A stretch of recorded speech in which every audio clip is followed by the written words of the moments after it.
Hello everyone, welcome back to my kitchen. It's been a minute. I know I had to take a little bit of break, but I'm back. So to today's recipe, I'm going to be showing you how to make moi moi. A lot of you have asked me several questions on how to make the perfect moist but firm moi moi. So I'm going to be responding to your questions while showing you how to make this delicious meal step by step. For those who don't know, moi moi is a very delicious Nigerian pudding-like bean meal, and for this recipe we usually use black-eyed peas or honey beans, which is also known as Oloyin. Honestly speaking, I always like to use black-eyed peas, but because of the several questions I've received about using honey beans, I'm going to be showing you how to use honey beans to make perfect moi moi. Let's get started. So the first thing I like to do is to soak the beans, and you just need to soak that with your normal room temperature water. As the beans is soaking, it's going to swell, so you want to give room for that. So make sure you use a large bowl and enough water to cover the beans. After about 15 to 20 minutes, the beans would have been ready to be washed. When I mean washing, I mean peeling the beans.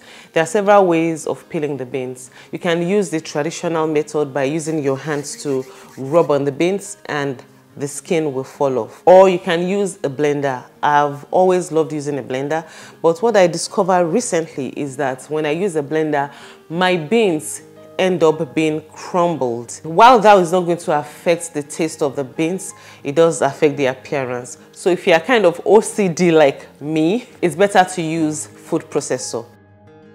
My food processor comes with two different types of blade, the kneading one and the blending one. So I like to use the kneading one.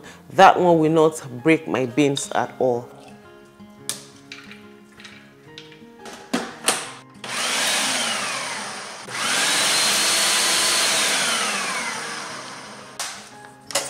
I need to mention that the length of time you use to soak your beans depends on the type of beans you use. When the beans are really dry, they will take shorter time to peel. And if the beans are not so dry, it's going to take longer time. The skin will still really be attached to the beans. So that being said, once your beans are well peeled, you're going to pour that back into a large bowl, and you are going to add your tap water. Then you are going to use your hand to spin the beans in a circular fast motion.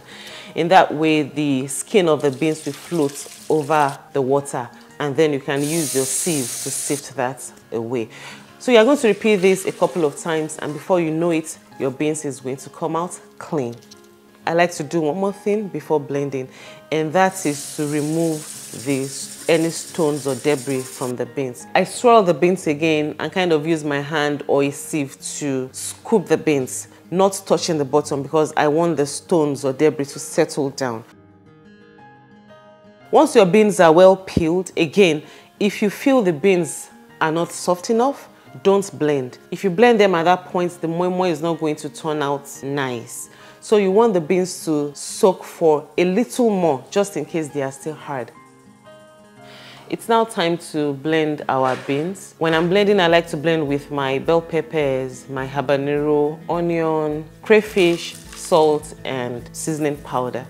And I'll be adding my stock. You can also use water, but if you choose to use water, then you might have to up the seasoning a little bit. So now blend everything together until it is nice and smooth.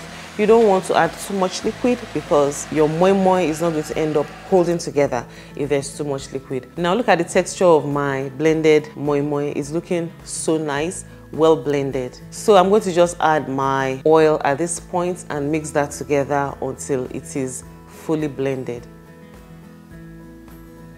So once everything is well blended, it's now time to add our eroja. That is what we call it. What I mean by that is, whatever you want to add, maybe your fish, your beef liver, your eggs, just, name it, just add everything together. Today I'm using salmon fish. You can use mackerel, but for my eggs, I like to add that at a later stage. If you like, you can just blend it in at this point. It's all well and good. It's now time to scoop our moi moi batter inside the bowls.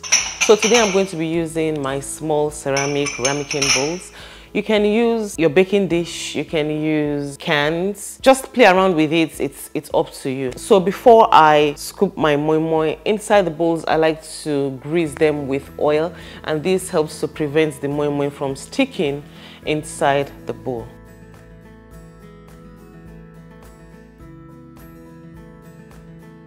I have a large family, and apart from that, we are moi moi lovers. So I use 12 ramekin bowls for this. Now I'm going to give you the recipe for 6 ramekin bowls inside the description box. If you have a large family like I do, you can multiply the recipe by 2. It's up to you. So I have this large pot that I use to make my moi moi. It's really huge and I only use it for moi moi. Yes. So I'm going to first pour hot water inside that pot, and I'll be arranging my moi moi inside the pot. Just so you know, moi moi requires a lot of steam, and when you use just your ordinary lid, the steam can escape. So the first thing I like to do is to cover it first with a foil paper. I make sure I seal it very well so that the steam is not going to escape. Then I use my lid to cover it. And I leave this to cook for about 30 to 45 minutes or till the moi moi is well done. And how do you know your moi moi is well done? There are 2 ways I know. The first way is the smell test. Once the moi moi starts smelling like moi moi, honestly, the smell will change. And the second way is just to use a knife, a kitchen knife, dip that inside your moi moi. Once the knife comes out fairly clean and not moist or liquidy like the blended moi moi, then you know it's done. So now I'm just going to take this out and show you how it looks on the inside. So look at that. It looks really moist and it's still firm. It's not crumbly, it's not falling apart. It's just on point. So I hope you have taken everything I've said into notes, and when you do your next moi moi, I hope it's going to be a hit back to back, just like my own. So that is it again for today. Thank you very much for spending your time with me.